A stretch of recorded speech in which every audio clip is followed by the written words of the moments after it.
Hello everyone, welcome to my channel civil signal. मेरा नाम है शिवी और आज हम स्टार्ट करने वाले हैं क्लास 7 एनसीईआरटी ज्योग्राफी का चैप्टर नंबर 8, जिसमें हम human environment interaction tropical and सब ट्रॉपिकल रीजन्स के बारे में देखेंगे।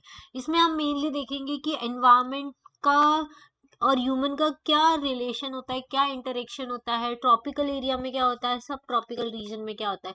क्योंकि हमारी इंडिया जो है वो ट्रॉपिकल और सब ट्रॉपिकल जोन में आती है। ये ट्रॉपिक ऑफ कैंसर इसके बीच में से जाती है, तो ये सब ट्रॉपिकल एरिया में आता है और ये ट्रॉपिकल एरिया में आता है। ठीक है, तो इसलिए हम ट्रॉपिकल एंड सब ट्रॉपिकल रीजन्स में ह्यूमन का इंटरेक्शन कैसे होता है इसके बारे में डिस्कस करेंगे।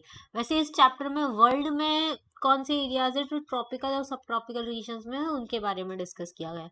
इसके आगे आपको, अगर इसके पहले के जो 7 चैप्टर्स है वो ऑलरेडी मैं अपलोड कर चुकी हूँ, अगर आपको उनके वीडियो देखने हैं तो आप मेरे चैनल पर डायरेक्टली जा सकते हैं। सिविल सिग्नल नाम से मेरा चैनल है, उसमें प्लेलिस्ट बना हुआ है, वहां से आप देख सकते हैं।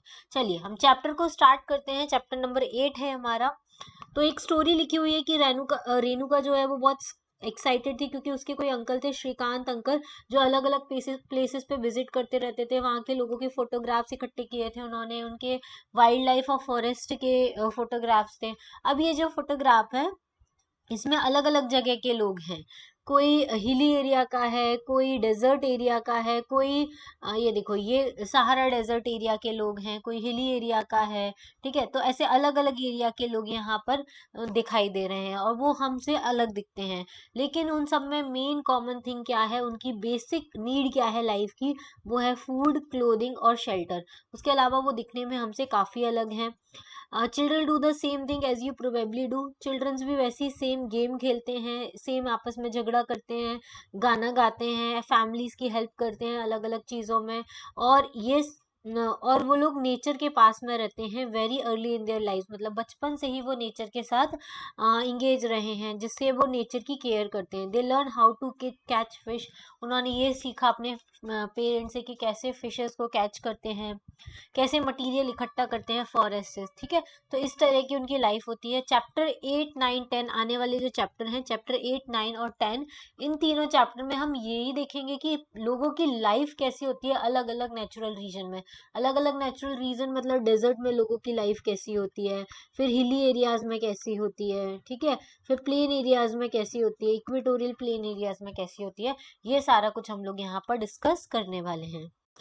देखो, पहला है life in the Amazon basin.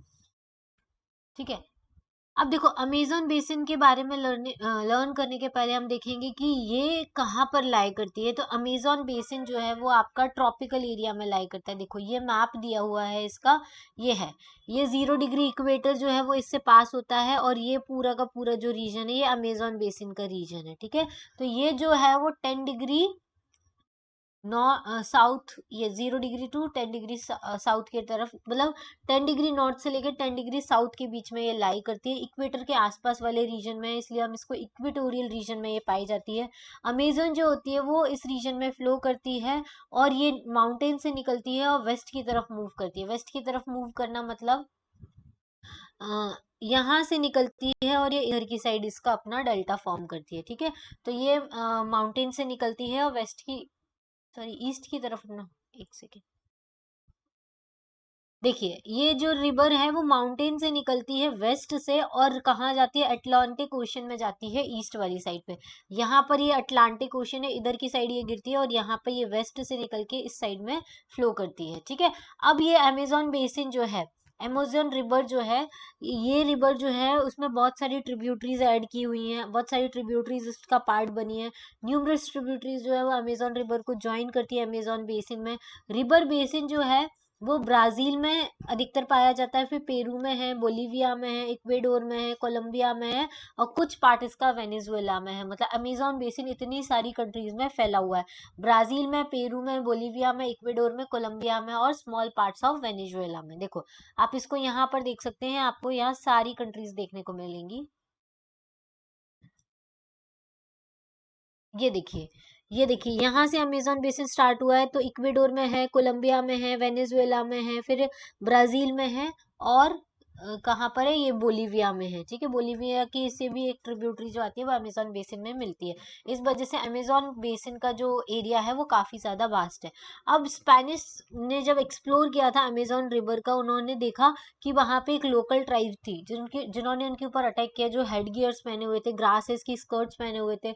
ये सारी जो ट्राइब थी वो हमको रोमन एम्पायर के बारे में याद दिलाती है। और रोमन एम्पायर कहाँ से बिलोंग करता था, अमेजोन के फॉरेस्ट में ही रहता था, ठीक है। अब दूसरी इंपॉर्टेंट चीज ट्रिब्यूटरीज क्या होती है। एक छोटी रिवर जब बड़ी रिवर में मिलती है तो उसको हम क्या बोलते हैं, ट्रिब्यूटरी बोलते हैं। अब अमेजोन बेसिन में क्या है, ये मेन रिवर है अमेजोन, और इसमें देखो न्यूमरस ट्रिब्यूटरीज जो है वो अदर अलग अलग पोर्शन से आकर मिल रही है, इन सबको हम क्या बोलेंगे, ट्रिब्यूटरीज बोलते हैं, ठीक है। चलिए नेक्स्ट अब देख रहे हैं हम वहाँ का क्लाइमेट क्या होता है। अमेजोन बेसिन जो है वो कहाँ पर है, इक्वेटर के आसपास वाले एरिया में, तो वहाँ पे कैसा क्लाइमेट होगा, हॉट एंड वेट क्लाइमेट होगा, मतलब पूरे दिन गर्मी पड़ेगी, ह्यूमिडिटी रहेगी और रात के टाइम बारिश होगी, ठीक है। डे और नाइट दोनों ही हॉट होते हैं, दोनों ही ह्यूमिड होते हैं, इसलिए वहां पे बहुत ज्यादा स्टिकी फील होता है। ह्यूमन हैबिटेशन के लिए वो एरिया बिल्कुल भी अच्छा नहीं है। और रेन ऑलमोस्ट एवरीडे होता है, क्योंकि दिन भर गर्मी पड़ती है, ह्यूमिडिटी होती है, तो रात को रेन होती ही होती है, ठीक है। और डे टेम्परेचर तो हाई रहता है, बहुत हाई ह्यूमिडिटी रहती है, नाइट का टेम्परेचर थोड़ा डाउन जाता है, लेकिन ह्यूमिडिटी उतनी ही रहती है, ठीक है। तो ह्यूमिडिटी बहुत ज्यादा होती है कहाँ पर, इक्वेटोरियल रेन फॉरेस्ट के आसपास में, मतलब अमेजोन बेसिन में, ठीक है। अब रेन फॉरेस्ट कैसा होता है यहाँ पे, देखो जैसे आपने देखा कि रेन बहुत हैवी रेन होता है, हैवी रेन होने की वजह से थिक फॉरेस्ट है, थिक फॉरेस्ट होने की वजह से जो लीव्स हैं वो इतनी डेंस हैं, उन लीव्स की वजह से पूरा रूफ बन गया है। और ये जो ब्रांचेस हैं वो सनलाइट को अलाउ भी नहीं करती कि वो ग्राउंड तक पहुंच पाए, इसलिए जो वहाँ का ग्राउंड होता है वो डार्क एंड डैम्प होता है। और ओनली वो ही वेजिटेशन वहाँ सरवाइव कर पाता है, ग्रो कर पाता है, जो शेड टॉलरेंट होता है, क्योंकि सनलाइट तो नीचे तक पहुंचती नहीं है। तो ऑर्चिड्स और बॉर्मेलियार्ड्स जो होते हैं वो वहां पे एज अ प्लांट पैरासाइट की तरह ग्रो करते हैं। बॉर्मेलियार्ड्स क्या होते हैं, एक ऐसे स्पेशल प्लांट्स होते हैं जो अपनी लीव्स में वाटर को स्टोर करते हैं, जैसे फ्रॉग करते हैं ना, वैसे ही वो करते हैं, ठीक है। अब रेन फॉरेस्ट जो है वो फोना में रिच है, वहाँ पे toucans, hummingbird, bird of paradise, इस टाइप की वर्ड्स पाई जाती हैं। वर्ड ऑफ पैराडाइज जो है उसमें ब्रिलियंटली कलर्ड प्लमेज होता है, देखो ऐसे जो जैसा ये लिखा हुआ है ना, इसका प्लमेज बहुत ज्यादा कलरफुल होता है। ओवर साइज बिल होते हैं, eating make the different from the birds we commonly see in India. इनकी जो मतलब ये जो प्लमेज या चोंच जिसको बोलते हैं वो ओवर साइज होती है, ये जैसा कि हम इंडिया में देखते हैं उसके कंपैरिजन में। ये जो वर्ड्स होती है वो बहुत लाउड साउंड प्रोड्यूस करती है फॉरेस्ट में। फिर उसके अलावा एनिमल्स जैसे हमको कौन कौन से मिलते हैं, मंकी मिलता है वहाँ पे, स्लोथ मिलता है, आंट ईटिंग टैपिड्स मिलते हैं, रेप्टाइल्स आपको देखने को मिलेंगे, स्नेक्स आपको देखने को मिलेंगे, क्रोकोडाइल, स्नेक्स, पाइथन्स, ये सब देखने को मिलेंगे, एनाकोंडा आपको देखने को मिलेगा, बोआ कॉन्स्ट्रिक्टर आपको देखने को मिलेगा। ये कुछ स्पीसीज हैं, ऐसी थाउजेंड्स ऑफ स्पीसीज जो हैं वो आपको अमेजोन फॉरेस्ट में देखने को मिलेगी। और ऐसे ही बहुत सारी स्पीसीज जो हैं वो आपको इंसेक्ट की भी देखने की मिलेंगी, फिशेस की भी देखने को मिलेंगी। फिशेस जो होती हैं वहाँ पे वो फ्लैश ईटिंग फिश होती हैं, मतलब जिनको हम पिराना फिश बोलते हैं। वो फिशेस क्या खाती हैं, फ्लैश खाती है, मांस खाती है, ठीक है। ये जो बेसिन होता है वो एक्स्ट्रा ऑर्डिनरीली रिच होता है, मतलब यहाँ बायोडाइवर्सिटी बहुत ज्यादा पाई जाती है, अलग अलग तरह की लाइफ पाई जाती है, प्लांट्स की भी, स्पीसीज की भी, बहुत तरीके की बायोडाइवर्सिटी यहाँ पर आपको देखने को मिलती है, ठीक है। चलिए नेक्स्ट है people of the rain forest. लोग कैसे होते हैं रेन फॉरेस्ट में, वो कैसे सरवाइव करते हैं। लोग वहां पर क्या करते हैं, वो अपना फूड ग्रो करते हैं स्मॉल एरिया में, जो थोड़ा बहुत ट्रीज होता है फॉरेस्ट के उसको कट करके वहां पे स्लैश एंड बर्न एग्रीकल्चर करते हैं।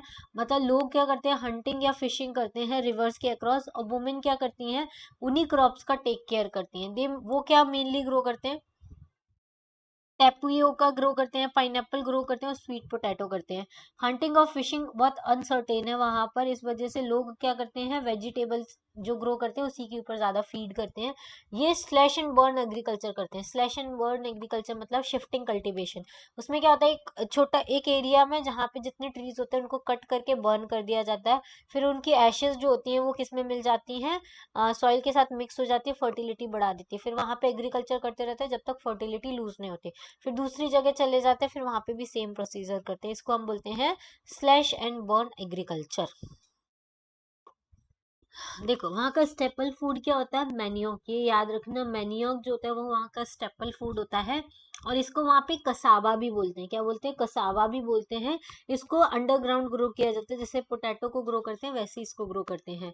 फिर they also eat queen ends, वो क्वीन एंड्स को भी खाते हैं, एग्स को भी खाते हैं। इसके अलावा कैश क्रॉप्स भी ग्रो करते हैं, जैसे कॉफी हुआ, मेज हुआ, कोको हुआ, ये सब वहां पर ग्रो किए जाते हैं। रेन फॉरेस्ट जो होते हैं वहां पे बहुत सारे लॉट ऑफ वुड हमको प्रोवाइड होते हैं हाउसेस के लिए। फिर थैच्ड हाउसेस आपको देखने को मिलेंगे बी हाइव्स के फॉर्म में।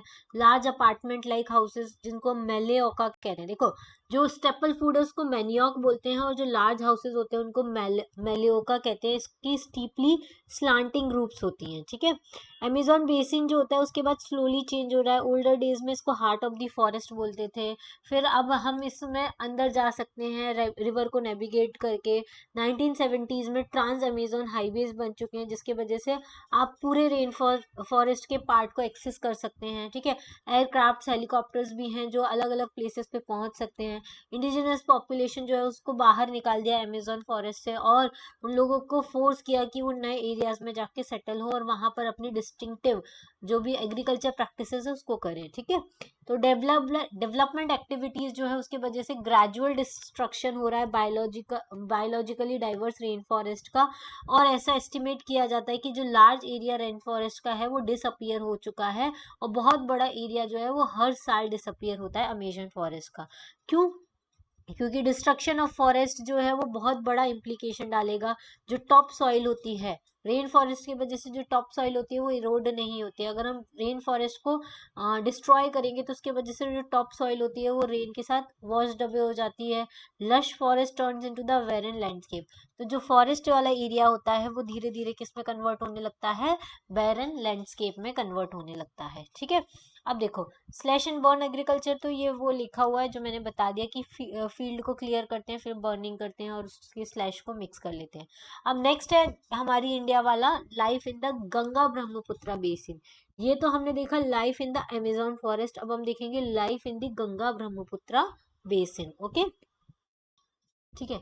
तो यहाँ पे देखो tributaries of the river Ganga Brahmaputra together form the Ganga Brahmaputra basin. देखो गंगा आती है इधर से, ब्रह्मपुत्र आती है, इनकी बहुत सारी ट्रिब्यूटरीज होती हैं। ये दोनों आपस में मिलके क्या बनाती है? गंगा ब्रह्मपुत्र बेसिन बनाती है, ठीक है। और ये सब ट्रॉपिकल रीजन में लाई करती है 10 डिग्री नॉर्थ से लेके 30 डिग्री नॉर्थ के बीच में। जो ट्रिब्यूटरीज है रिवर गंगा की वो तो है घग्गर हुआ, सोन हुआ, चंबल हुआ, गंडक हुआ, कोसी हुआ, ठीक है। अब ब्रह्मपुत्र की भी जो ट्रिब्यूटरीज हैं वो आप एटलस में देख सकते हैं। इससे आप देखो मैं बता देती हूँ आपको, ये है हमारा इंडिया का मैप। इसमें ये जो है ये गंगा रिवर है, ठीक है। पहले स्टार्टिंग में दो रिवर्स मिक्स होती हैं, बाद में एक गंगा बनती है, ठीक है। ये गंगा रिवर, इसकी कितनी सारी ट्रिब्यूटरीज हैं, कुछ यहाँ से जा रही हैं, कुछ यहाँ से हिमालय से निकल के इसमें मिल रही है, फिर ये इधर बांग्लादेश में जा रही है। ब्रह्मपुत्र कहाँ से स्टार्ट हुई? यहाँ से स्टार्ट हुई, इसको हम सांगपो रिवर बोलते हैं। ये इंडिया में एंटर करती है, इसमें दो रिवर और मिलती है, लोहित और दिबांग रिवर, ठीक है।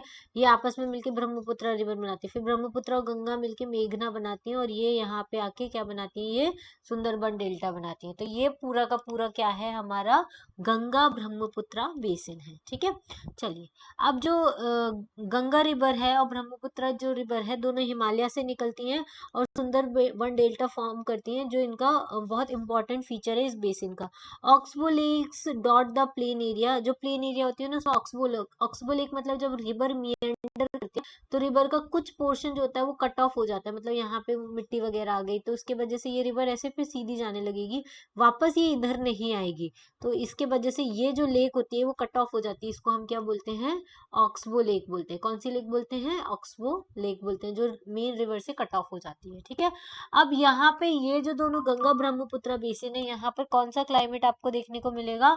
मॉनसून टाइप क्लाइमेट देखने को मिलेगा, जहाँ पे मॉनसून आता है मिड जून से लेके मिड सितंबर तक, ठीक है। समर्स यहाँ पर कैसे होते हैं? हॉट होते हैं, और विंटर्स कैसे होते हैं? यहाँ पर कोल्ड होते हैं, ठीक है। इंडिया का मैप देखेंगे तो आपको गंगा ब्रह्मपुत्र कहाँ लाई, कौन से स्टेट में लाई करता है? तो ब्रह्मपुत्र आपका आसाम में लाई करता है, गंगा आपकी उत्तराखंड से निकलते हुए उत्तर प्रदेश, बिहार होते हुए बांग्लादेश में जाती है, ठीक है। अब यहाँ पे बहुत वेरिड टोपोग्राफी है। डोमिनेंट रोल जो है वो डिस्ट्रीब्यूशन ऑफ पॉपुलेशन का है। देखो क्या होता है, प्लेन एरिया होती है ना, वहाँ पे डेंसिटी ऑफ पॉपुलेशन ज़्यादा होती है। हिली एरियाज या माउंटेन एरियाज जो होते हैं वो इनहॉस्पिटेबल टेरेन होता है, तो वहाँ पे लोग कम रहना पसंद करते हैं, इसलिए लेस नंबर ऑफ पीपल जो होते हैं वो माउंटेन एरिया में रहना पसंद करते हैं। तो गंगा और ब्रह्मपुत्र बेसिन के भी जो माउंटेन्स एरिया है वहाँ पर लोग कम रहते हैं, जबकि प्लेन एरिया जो है वो बहुत सुटेबल लैंड होता है ह्यूमन हैबिटेशन के लिए, क्योंकि सॉइल भी फर्टाइल होती है, एग्रीकल्चर भी मेन ऑक्यूपेशन होता है लोगों का, और फ्लैट लैंड जो होता है वो क्रॉप्स को ग्रो करने के लिए इजी होता है। इसलिए डेंसिटी ऑफ पॉपुलेशन जो होती है प्लेन्स की बहुत हाई होती है। तो हम देखेंगे कि उत्तर प्रदेश और बिहार जो है उसमें हाईएस्ट डेंसिटी ऑफ पॉपुलेशन रहती है, और मेन क्रॉप जो होती है यहाँ के लोगों की वो पैडी होती है। रिवर वाटर की वजह से पैडी आप लगा सकते हैं, क्योंकि पैडी को बहुत सफिशिएंट अमाउंट ऑफ वाटर मिल जाता है ग्रो करने के लिए, तो रेनफॉल भी हाई होती है इस एरिया में, ऊपर से रिवर सिस्टम है तो उसकी वजह से पैडी क्रॉप इजीली ग्रो हो जाती है। उसके अलावा फिर वीट, मेज, सोरगुम, ग्राम, मिलेट्स ये सब तो ग्रो होती ही है। उसके अलावा कैश क्रॉप जैसे कि शुगर केन हुआ, जूट हुआ, ये सब ग्रो होती है। बनाना प्लांटेशन जो होते हैं वो इस एरिया में आपको देखने को मिलते हैं। उसके अलावा वेस्ट बंगाल और आसाम टी, उनका भी प्लांटेशन किया जाता है ब्रह्मपुत्र बेसिन में, ठीक है। सिल्क का प्रोडक्शन किया जाता है सिल्क वॉर्म की हेल्प से इन दी पार्ट्स ऑफ बिहार और आसाम में, ठीक है। उसके अलावा माउंटेन्स एंड हिल वाले एरिया में स्लोप्स होते हैं, जेंटल्स होते हैं, तो वहां पे क्रॉप्स जो होते हैं वो टेरेस बना के ग्रो किए जाते हैं, ठीक है। वेजिटेशन कवर जो होता है इस एरिया का वो अलग अलग लैंडफॉर्म के अकॉर्डिंग वेरी करता है।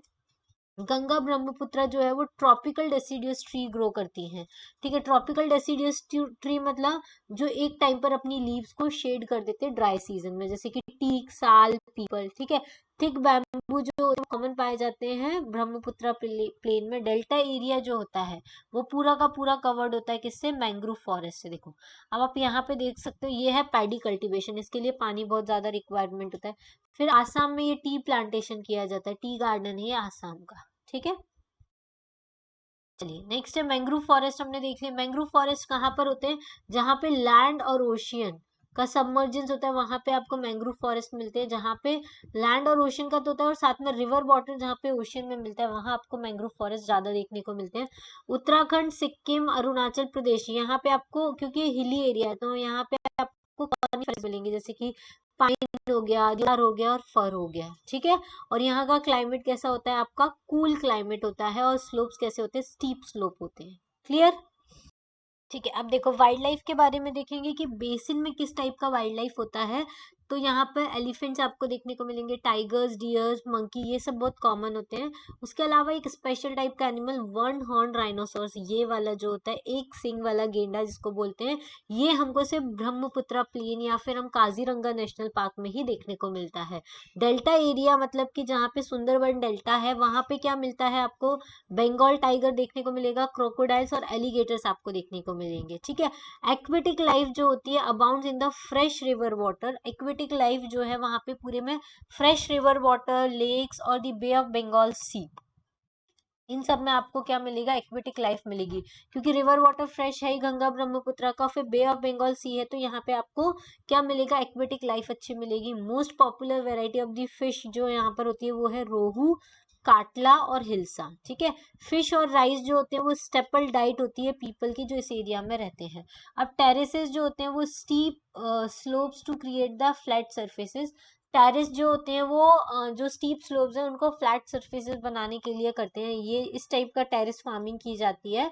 Sleep slope is remove so that water does not run of rapidly, इससे क्या होता है, स्लोप को रिमूव कर दिया जाता है जिससे कि वाटर जैसे ही पानी आए वैसे ही पूरा रन ऑफ ना हो जाए, वहां पे टेरेस पर रुक कर रहे, ठीक है। इस वजह से स्लोप को कट ऑफ करने के लिए ये सब किया जाता है। अब lake a source of livelihood, देखो एक ये अगर ये लेक है, ये क्लीन लेक बनाई है, तो यहाँ पर एक्वेटिक कल्चर काफी अच्छा होगा, जो फिशरमैन होते हैं उनको काफी अच्छा हेल्प मिलेगा। ये ऑक्सबो लेक भी हो सकती है, ऑक्सबो लेक मतलब जो मेन रिवर वाटर से क्या हो गई है, कट ऑफ हो गई है, तो यहाँ पे डिफरेंट वेराइटीज ऑफ फिश हम ग्रो कर सकते हैं। जो लोकल बीड्स होती हैं जो लेक में आसपास में ग्रो कर जाती है वो फिशेस का फूड होती हैं।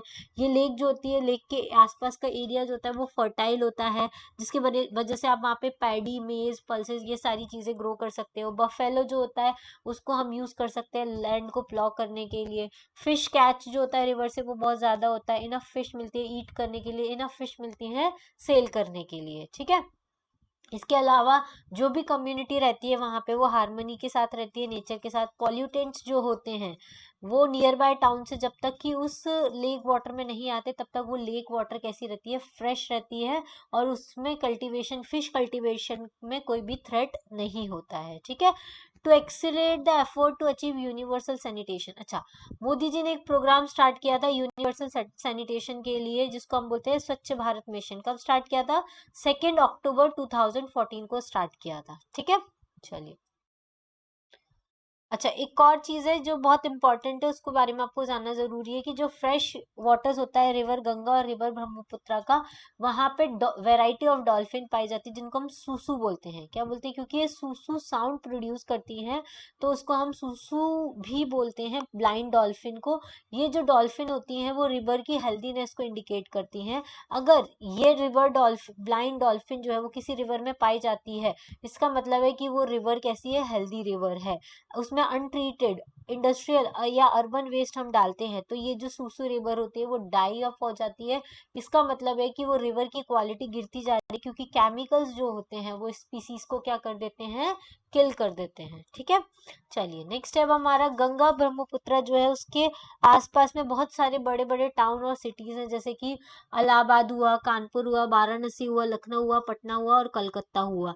ठीक है, population of more than 10 lakh are located along the river Ganga. अधिकतर जो सिटीज हैं जो गंगा रिवर के आसपास में है वो कौन सी हैं? 10 लाख से ज्यादा पॉपुलेशन वाली सिटी है। यहाँ पे क्या होता है? वेस्ट वाटर जो होता है इन टाउन्स का और इंडस्ट्रीज का रिवर्स में डिस्चार्ज कर दिया जाता है, जिसके वजह से गंगा और यमुना रिवर जो है वो बहुत ज्यादा पॉल्यूट हो गई है। 4 वेज ऑफ ट्रांसपोर्ट जो है वो अच्छे से डेवलप किया गया है गंगा ब्रह्मपुत्र बेसिन में। जो प्लेन एरियाज है वहाँ पे रोडवेज और रेलवेज का ट्रांसपोर्ट किया जाता है, लोग इसके वजह से एक जगह से दूसरी जगह जा सकते हैं। फिर वाटरवेज को यूज किया है, वाटरवेज बनाया है particularly along the reverse Ganga और ब्रह्मपुत्र, पर्टिकुलर रिवर्स में भी वाटरवेज बनाया है। कोलकाता जो रिवर है वो इम्पोर्टेंट पोर्ट है रिवर हुगली पे। हुगली किसकी डिस्ट्रीब्यूटरी है? गंगा की ही डिस्ट्रीब्यूटरी है। ठीक है, और इसके अलावा लार्ज नंबर ऑफ एयरपोर्ट्स भी आपको देखने को मिलते हैं। फिर नेक्स्ट इंपॉर्टेंट सेक्टर है यहाँ गंगा ब्रह्मपुत्र बेसिन का, वो है टूरिज्म सेक्टर। ठीक है, टूरिज्म क्या करता है? जैसे ताजमहल है यमुना रिवर के आसपास में आगरा में, फिर इलाहाबाद है जो रिवर गंगा और यमुना के कॉन्फ्लुएंस पे है, फिर बुद्ध स्तूपा है उत्तर प्रदेश में और बिहार में है, लखनऊ में इमामबाड़ा है, आसम में काजीरंगा नेशनल पार्क है और मानस नेशनल पार्क है, वाइल्ड लाइफ सेंचुरीज है ये वाली। अरुणाचल प्रदेश में एक डिस्टिंक्ट ट्राइबल कल्चर आपको लोगों को देखने को मिलता है जो कि विजिट करना वर्थ होता है। ठीक है, तो ये सारी टूरिज्म इंडस्ट्रीज है जो गंगा ब्रह्मपुत्र एरिया में लाई करती हैं। तो ये चैप्टर हमारा पूरा फिनिश हो गया। इसमें हम लोगों ने सबसे पहले अमेजोन बेसिन के बारे में देखा, जो इक्वेटोरियल रेन फॉरेस्ट है, तो वहाँ पे दिन भर गर्मी होती है और रात को बारिश होती है जिसकी वजह से स्टिकी क्लाइमेट होता है। फिर हमने देखा कि वहाँ पे वहाँ के लोग क्या ग्रो करते हैं, वहाँ का मेन स्टेपल फूड क्या होता है। मैनियोक जो होता है वहाँ का स्टेपल फूड होता है। मेलोका जो होता है वो वहाँ का वहाँ के जो घर होते हैं या सेटलमेंट होते हैं उसको मेलोका कहते हैं। ठीक है, ये देखो मेलोका जो वहाँ के घर होते हैं उनको बोलते हैं, और मैनियोक जो होता है वो वहाँ का स्टेपल फूड होता है। वहाँ के लोग क्या करते हैं? स्लैश एंड बर्न एग्रीकल्चर करते हैं। ठीक है, ओके उसके बाद हमने गंगा ब्रह्मपुत्र बेसिन का देखा। 10 डिग्री नॉर्थ से 30 डिग्री नॉर्थ तक पाए जाते हैं। बहुत सारी ट्रिब्यूटरीज इसमें मिलती हैं, गंगा ब्रह्मपुत्र बेसिन बनाती है। हिमालय और सुंदरबन डेल्टा तक ये फैली हुई है। सुंदरबन डेल्टा बनाती है जब ये बे ऑफ बंगाल में मर्ज हो जाती है। ठीक है, अब यहाँ पे ह्यूमन हैबिटेशन अलग अलग होता है। प्लेन एरिया में बहुत ज्यादा डेंसली पॉपुलेटेड एरिया है और माउंटेन और हिली एरिया में बहुत ही कम लोग रहते हैं। ठीक है, और यहाँ पे पैडी का कल्टीवेशन सबसे ज्यादा होता है क्योंकि रिवर के आसपास वाले एरिया में सफिशिएंट वाटर अवेलेबल होता है। ठीक है, क्लियर इतना। उसके बाद हम लोगों ने देखा कि यहाँ पे फिश का कल्टीवेशन भी अच्छा होता है। उसके अलावा यहाँ पे एक डॉल्फिन पाई जाती है गंगा ब्रह्मपुत्र में जो उसकी रिवर की हेल्दीनेस को इंडिकेट करती है। क्लियर, उसके बाद हमने देखा बहुत सारी रिवर्स के अक्रॉस में बहुत सारी सिटीज भी बनी हुई हैं। और हमने देखा कि चारों वेज जो है रोडवेज, रेलवेज, वाटरवेज और एयरवेज, ये तीनों चारों डेवलप किए गए हैं गंगा ब्रह्मपुत्र बेसिन में। और बहुत सारे टूरिज्म स्पॉट्स भी हैं जो गंगा ब्रह्मपुत्र बेसिन में लाई करते हैं। ठीक है, तो चलिए ये हो गया हमारा चैप्टर नंबर 8 फिनिश यहीं पर। इसके बाद जिसको एक्सरसाइज वाला वीडियो देखना है वो मैं इसी के बाद अपलोड करूंगी, वो आप देख सकते हैं। अगर आपको इंडिविजुअली वीडियो नहीं मिल रहा है तो आप मेरे चैनल का नाम डायरेक्टली गूगल पे सर्च कर सकते हैं सिविल सिग्नल नाम से। ठीक है, सिविल सिग्नल नाम से आप चैनल सर्च करेंगे तो आपको उसमें जाके प्लेलिस्ट मिल जाएगा। प्लेलिस्ट मिलते ही आपको सारे प्लेलिस्ट मिल जाएंगे, class 6 NCERT geography, 7 NCERT, 8th NCERT, 9th NCERT, science की भी मिल जाएगी, ज्योग्राफी की भी मिल जाएगी, ठीक है। और इसके अलावा तमिलनाडु की हिस्ट्री बुक्स भी आपको मिल जाएगी, ठीक है। आज के लिए इतना ही। Thank you, thanks for watching, have a nice day and good luck for your exams.